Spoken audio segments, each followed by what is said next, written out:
Hello guys, welcome. Collective reading tayo ngayon. Tingnan natin kung ano yung current energy ng person mo. Ngayong darating na Marso, ano yung kanyang nadarama? Ano yung kanyang plano? May plano pa ba siya? Ayan. Be open-minded po, hindi po halos lahat makaka-resonate, kaya piliin nyo na lamang. And thank you nga po pala sa mga nag-subscribe, lalo na po sa mga bumabalik. Marami pong salamat. Start na ako. Give me the message for collective. Ano yung energy ng person mo? Ayan, tumalsik. 7 of Cups. Nalilito. Meron kang person na nalilito hanggang ngayon. Okay? 4 of Swords reverse. Yung tipo na, ano ba yung tatahakin ko? Kikilos ba ako sa kanya? Okay? Tama ba na tumungo ako sa tao na to? Ganun yung energy ng person mo. Nahihirapan. Ano ba yung uunahin ko? Okay? Marami siyang naiisip, ano. Meron ka ditong person na mahilig sa illusion, mag-illusion, okay? Pwede rin sabihin na, pinakawalan mo na rin yung tao na ito, pero andun pa rin siya sa illusion niya. Then, nakikita ko dito, may decision siyang pinag-iisipan eh. Okay? Nahihirapan siya. Scorpio, Cancer, Pisces, 4 of Swords. Nafe-feel ko dito, na na-stress na tong person mo kung anong bagang kanyang gagawin. Isip na isip, hindi siya makapag-desisyon. Ang dami niyang pumapasok sa kanyang kaisipan. Gemini, Aquarius, and Libra. Kumbaga, isip na isip kung paano bang gagawin ko. Paano ba, sino bang pupuntahan ko. Mga ganun, o kaya pupuntahan ko ba siya. Kumbaga, yung imbis na gumawa siya ng action para sa connection mo, umiisip lang siya dito sa 7 of Cups. Hindi niya alam kung tutuloy sa'yo o hindi, ganun. Maybe, may atraso pang mabigat sa'yo, kaya meron takot na nadarama dito eh. Dito stress na siya eh, okay? Kumbaga, hindi siya mapanatag. Ano bang gagawin ko? Paano ba ako mapapatawad ng tao nito? Ganyan. The High Priestess. Sarado yung kanyang intuition. Sarado yung kanyang kutob. Or pwede rin sabihin na nawawala na to ng pag-asa. Hindi niya sinusunod yung guidance niya, yung kutob niya, or yung I think may blockage dito sa tao na to eh. Kaya sarado yung kanyang intuition dito, okay? Nahihirapan siya magpahayag ng kanyang nararamdaman dito sa The High Priestess, Pisces energy. Nafe-feel ko dito na meron tong mga sinikreto sa'yo, okay? Kaya to ganito, nababagabag. May mga secret siya. So ngayon, yung tao nito, The Hangman. Kumbaga, kailangan niya mag-sacrifice. Kailangan may alisan siya para matanggap mo tong tao na to. Okay? Kaya to nag-iisip eh kung anong decision ang gagawin niya. Pwede rin sabihin meron ka sinabi dito na sobrang nagpaisip sa tao na to. Okay? Meron ditong 2 of Pentacles reverse. Virgo, Capricorn, Taurus. Talagang hindi balance itong person mo, no? Ang dami niyang choices, ang dami niyang pinagpipilian. Or pwede rin sabihin, sa dami niyang pinagpipilian, pwede rin nilagay kanya sa third party, or pwede rin hindi lang ikaw yung kanyang ginawang relasyon. Sabay-sabay kayo dito, sa 7 of Cups, yung iba sa inyo. Kaya itong tao na ito, lito eh. Pwedeng natuklasan mo to. So ngayon, ikaw nagbigay dito ng masakit na salita, na kung saan dito sa tao na ito nagpapa-stress, hindi siya balance eh.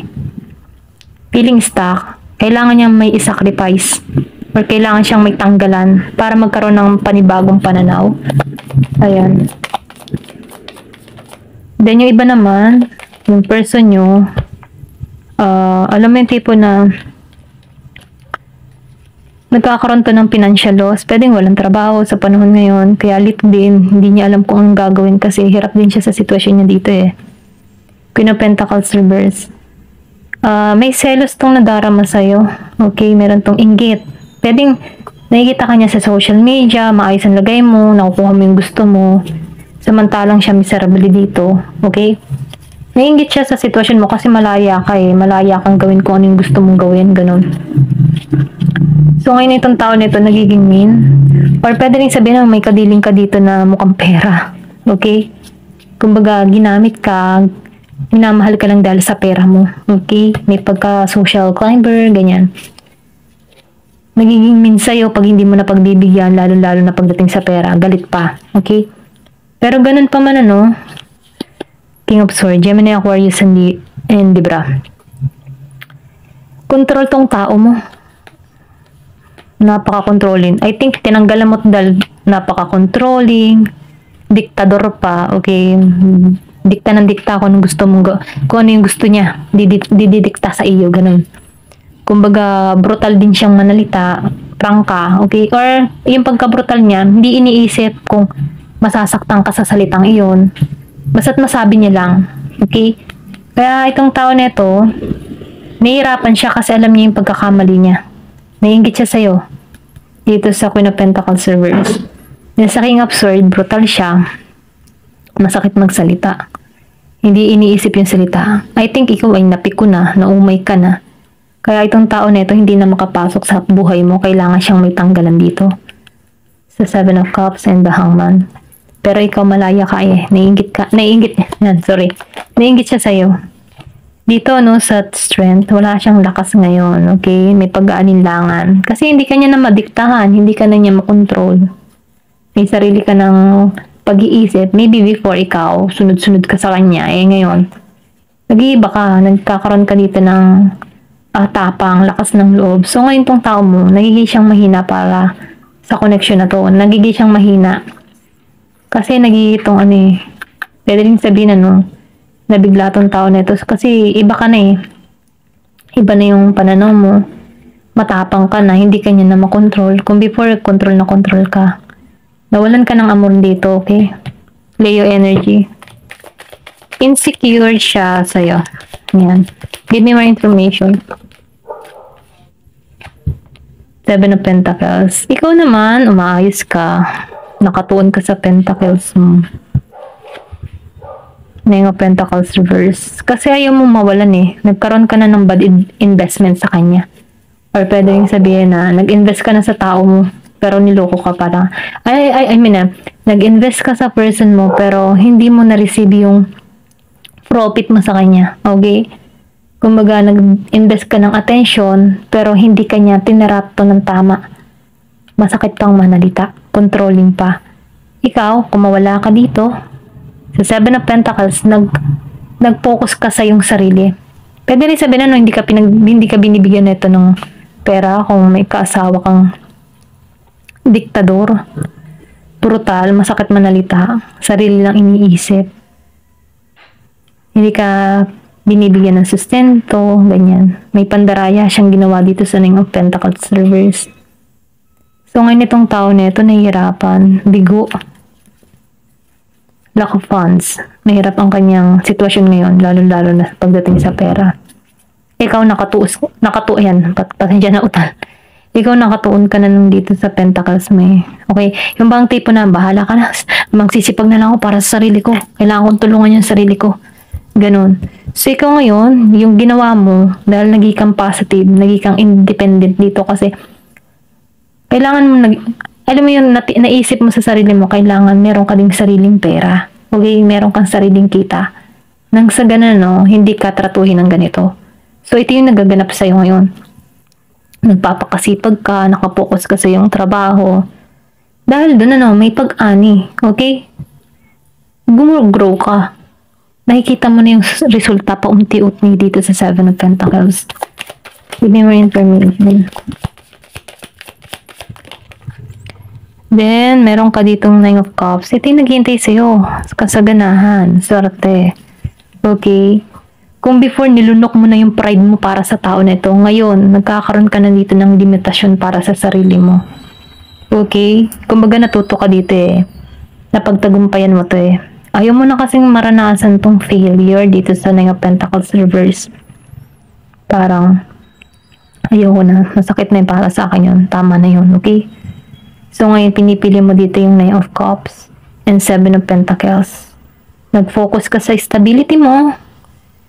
Sinuwerte ka dito. Okay? At nagkaroon ka din dito ng confidence sa Nine of Cups. Kasi marami kang cups eh. Alam mo yung tipo na kaya mo punuin yung sarili mong cups. Hindi ka na kailangan punuin ng iba. Ganun yung energy mo dito, no? Naging kang independent, matatag. Minahal mo yung sarili mo. Yung person mo, may takot sa'yo. Naiingit siya kasi ang laki ng pagbabago mo. Nakukuha mo yung gusto mo. Naging kang matagumpay. So, itong taong ito, nagsiselos, naiingit sa'yo, okay? Ngayon siya nag-aalinlangan. Kasi, diktador yung person mo. Ayan. May diktador kang person. Then, lumabas ang sun. Nakikita ko dito yung positive outcome, okay?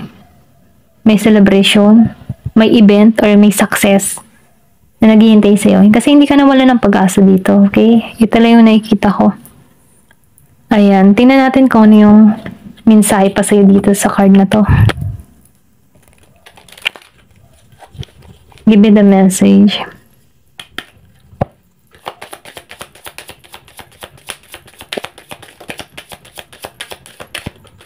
Ooh, Scorpio. Meron ka ditong person na Scorpio, Cancer, and Pisces. Virgo, Capricorn, and Taurus. More on Gemini, Aquarius, and Libra.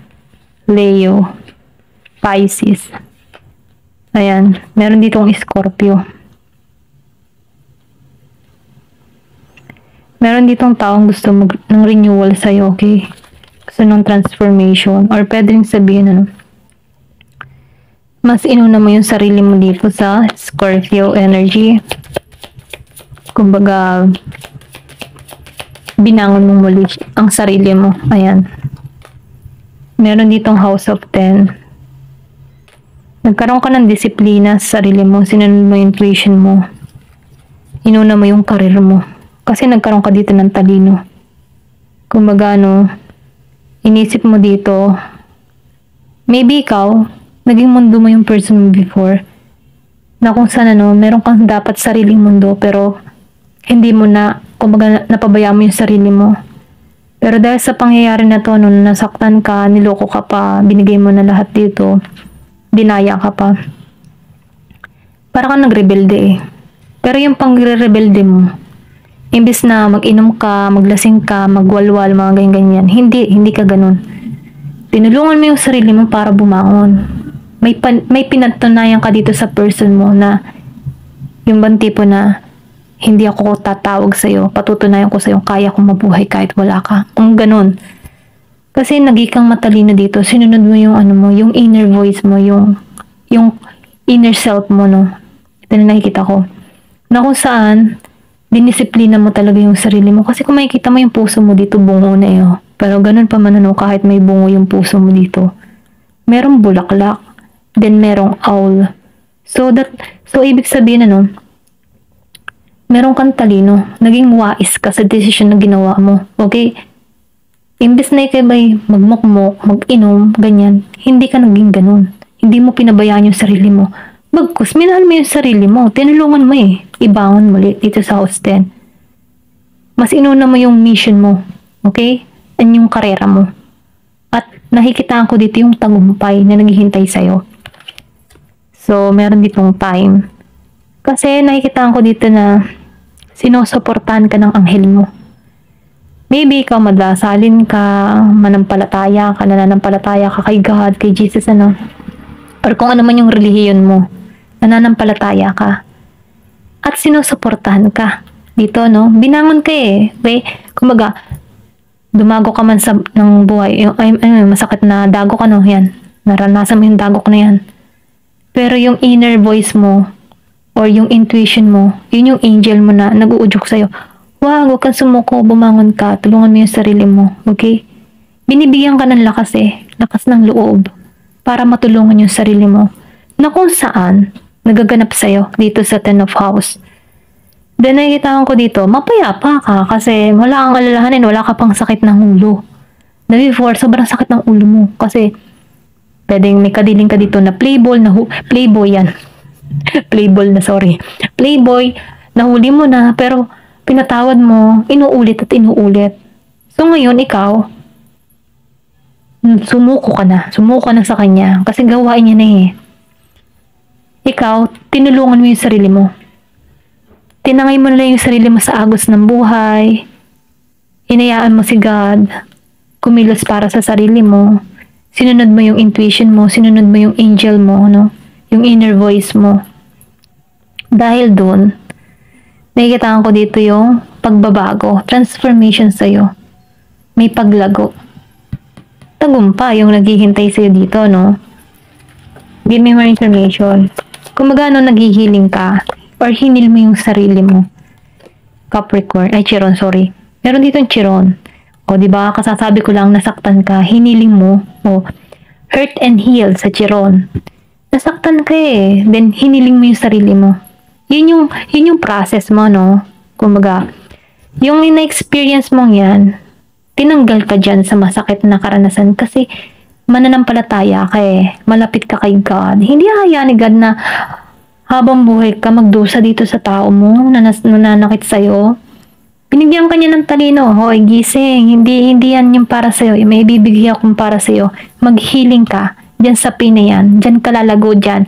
Pinaranas yan sa'yo para lumago ka. Then, i-healing na kita. Okay? Parang ganun yung mensahe. I-healing na kita. Sinusunod mo yung intuition mo dito. Kasi merong angel na sumusupport sa'yo. May nagsusupport sa'yo or may nag-cheer sa'yo. Kaya mo yan. Alisan mo yan. Dahil meron naghihintay sa'yo maganda. Maganda. Okay? Ito yung sinasabi sa'yo dito. Kasi meron ditong tagumpay. Okay? Healing. Ito yung magaganap sa'yo. Healing. Kung makikita mo may shadow dito ng mata. Umiiyak oh. Ikaw to eh. Before. Hurt. Nasaktan ako. Oo, nasaktan ako. Then heal. Payapa. Meron ditong transformation na nangyari sa'yo. Okay? Give me more information.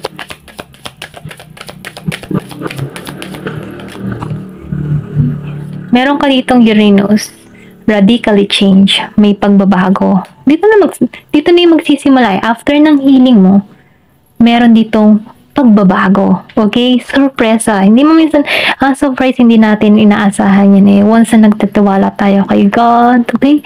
Siya na yung susupresa sa atin kung ano yung kasunod pa. So, ito yung nakikita ko, may surprise, may pagbabago magaganap sa'yo. Kaya magtiwala ka sa pagbabago. Gemini. Meron ditong Gemini. So, nakikita ko dito, meron ka ditong makakausap. Online. Sundin mo yung isip mo, kumbaga, sinasabihan ka dito. Meron ditong transformation. So, meron ako nakikita ditong bituin. May transformation na magaganap sa'yo. Or pwede rin sabihin meron ditong trabaho naghihintay sa'yo online. Na kung saan, magagamit dito yung kaalaman mo. Ito lang nakikita ko. Last. Give me more information. Ay, ang dami naman. Isa lang. Meron ka ditong house 11. Meron ka ditong grupo or meron ka dito na mga tao na ma-attract mo na katulad mo din. Kumbaga, positive lang din siya na tao. Ito yung ma-attract. Ito yung patungo sa'yo. Kumbaga, para kang yung relasyon na magkaibigan kayo, nagkakaunawaan kayo, pareho kayo ng mindset, pareho kayo ng paniniwala. Ito yung ma-attract mo. Meron ditong peace, harmony, okay? Pwedeng makilala mo to online, pwedeng may kaibahan sa inyo, may distance, pwedeng foreigner, or pwedeng sabihin Pilipino nasa ibang bansa, na kung saan, katulad mo din mag-isip na may malawak, matured, ganyan. Ito yung ma-attract mo. Okay, may transformation kasing nagaganap sa'yo. Kaya ito yung patungo sa'yo. Kumbaga, ikaw to. Ito yung patungo sa'yo. Na-attract sa'yo. May dalawang bituin. Humihiling tong tao na to. Humihiling ka din. Okay, may Gemini dito. Pare kayong nahiling. At ito yung patungo sa'yo. I think new person to, okay? Ayan. Ito na lamang po. Hanggang dito na lamang po. Thank you for watching. Love and peace.